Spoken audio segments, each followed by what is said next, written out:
ಈಗ ತಾನೇ ಬಂದಿರುವಂತಹ ಮಾಹಿತಿ ಆಧಾರದ ಮೇಲೆ ನಮ್ಮ ನಾಡು ಕಂಡ ಪ್ರಾಮಾಣಿಕ ರಾಜಕಾರಣಿ, ನೇರ ನಿಷ್ಠುರ ಮತ್ತು ಉತ್ತರ ಕರ್ನಾಟಕದ ಬಗ್ಗೆ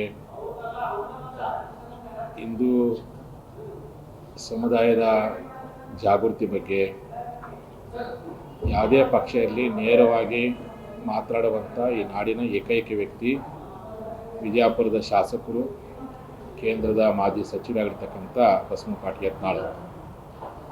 ಇವತ್ತು ದಿಢೀರನೆ ಆ ಪಕ್ಷದ ಶಿಸ್ತು ಪಾಲನಾ ಸಮಿತಿಯವರು ಉಚ್ಚಾಟನೆ ಮಾಡಿರ್ತಕ್ಕಂಥ ನಿರ್ಧಾರ ಕೈಗೊಂಡಿರ್ತಕ್ಕಂಥದ್ದು ಇಡೀ ಕರ್ನಾಟಕದ ಲಿಂಗಾಯತ ಪಂಚಮಸಾಲಿ ಸಮಾಜ ಹಾಗೂ ಉಳಿದ ಎಲ್ಲ ಲಿಂಗಾಯತ ಒಳಪಂಗಡದವರು ಮತ್ತು ಉತ್ತರ ಕರ್ನಾಟಕದ ಬಗ್ಗೆ ಕಾಳಜಿ ವಹಿಸುವಂತಹ ಎಲ್ಲ ಮನಸ್ಸುಗಳು ಉಗ್ರವಾಗಿ ಆ ನಿಲುವನ್ನು ನಾವು ಖಂಡಿಸ್ತೀವಿ.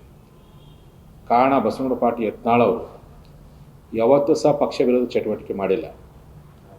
ಅವರೆಂದೂ ಸಹ ಸನ್ಮಾನ್ಯ ಪ್ರಧಾನಮಂತ್ರಿಗಳ ಬಗ್ಗೆ ಆಗಿರ್ಬೋದು, ಆ ಪಕ್ಷದ ವರಿಷ್ಠರ ಬಗ್ಗೆ ಆಗಿರ್ಬೋದು, ಎಲ್ಲಿ ಸಹ ತಪ್ಪಾಗಿ ಹೇಳಿಕೆ ಕೊಟ್ಟಿಲ್ಲ.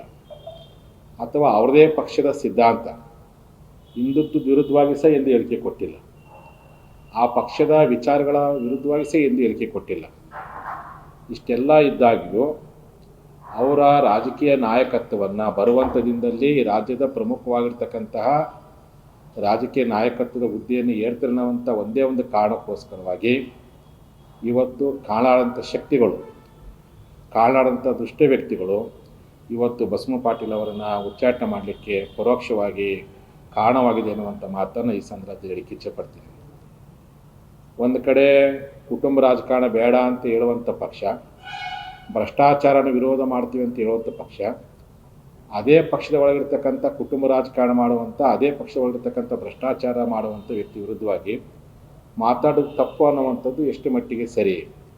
ಆದರೆ ಎಲ್ಲೇ ಒಂದು ಕಡೆ ಕುಟುಂಬ ರಾಜಕಾರಣವನ್ನು, ಭ್ರಷ್ಟಾಚಾರವನ್ನು ನೀವು ಎಲ್ಲ ಒಂದು ಕಡೆ ಒಪ್ಕೊಳ್ತೀರ ಅನ್ನುವಂಥ ಒಂದು ಅನುಮಾನ ಇವತ್ತು ವ್ಯಕ್ತವಾಗ್ತಾ ಇದೆ.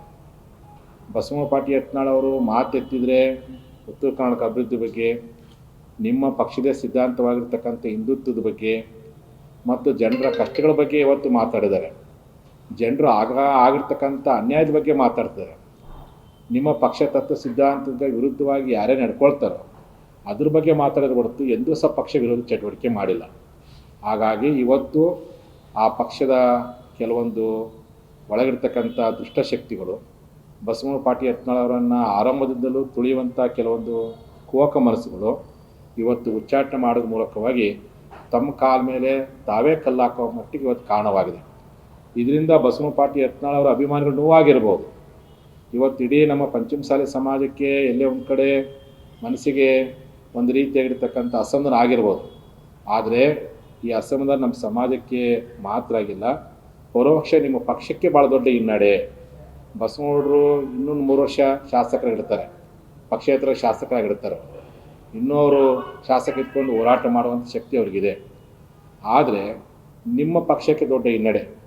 ಈಗಾಗಲೇ ಕಳೆದ ಬಾರಿ ನಿಮ್ಮ ಪಕ್ಷದೊಳಗಿರ್ತಕ್ಕಂಥ ಮಾಜಿ ಮುಖ್ಯಮಂತ್ರಿ ಯಡಿಯೂರಪ್ಪನವರು ಲಿಂಗಾಯತ ಪಂಚಮಸಾಲಿ ಸಮುದಾಯಕ್ಕೆ ಮೀಸಲಾತಿಯನ್ನು ಅವರ ಅವಧಿಯಲ್ಲಿ ಕೊಟ್ಟ ಮಾತಂತೆ ಕೊಡಲಿಲ್ಲ ಅನ್ನೋ ಕಾರಣಕ್ಕೋಸ್ಕರವಾಗಿಯೇ ನಮ್ಮ ಜನ ಅಸಮಾಧಾನಗೊಂಡು ನಿಮಗೆ ಯಾವ್ಯಾವ ಸಂದರ್ಭದಲ್ಲಿ ಯಾವ್ಯಾವ ರೀತಿಯ ಪಾಠ ಕಲಿಸೋಣ ನಿಮಗೆಲ್ಲ ಗೊತ್ತಿರ್ತಕ್ಕಂಥ ಸಂಗತಿ.